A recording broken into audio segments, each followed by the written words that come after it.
అతిగా ఆశపడే ఆడది, అతిగా ఆవేశపడే మగవాడు సుఖపడినాడు చరిత్రలోనే లేదు. అండ్ ఈ డైలాగ్ను 2 రకాలుగా చెప్దాము.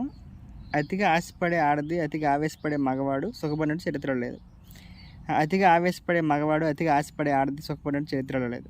అండ్ ఈ రెండింటికి అర్థం ఇప్పటికీ నాకు అర్థం కావట్లే. అండ్ ఏదేమైనా ఎవడు సుఖపడ్డు కదా. ఒక మనిషి జీవితంలో కష్టపడడానికి వచ్చాం, కష్టపడతాం, కష్టపడి ఇంకా చచ్చిపోతాం అంతే. ఎవడైనా 100 రూపాయలు సంపాదించినప్పుడు 100 రూపాయలు తగ్గట్టు కష్టపడతాడు, 1000 రూపాయలు సంపాదించినప్పుడు 1000 రూపాయలు తగ్గట్టు కష్టపడతాడు, 1 కోటి రూపాయలు సంపాదించినప్పుడు 1 కోటి రూపాయలు తగ్గట్టు కష్టపడతాడు. Because of pressure of 100 rupees నుండి 1000 రూపాయల వరకు హ్యాండ్స్ నుంచి ప్రెజర్ బ్రెయిన్కి వెళ్ళిపోతుంది అనమాట. హ్యాండ్ మీద ఎంత ప్రెజర్ పెడతామో బ్రెయిన్ మీద ఎంత ప్రెజర్ పెడతాడు కోట్లలోకి వెళ్ళిపోయిన వ్యక్తి. అట్టాగా ఎవరూ సుఖపడరండి. అండ్ మనిషి జీవితమే కష్టపడడానికి వచ్చాం, కష్టపడి పోతాం.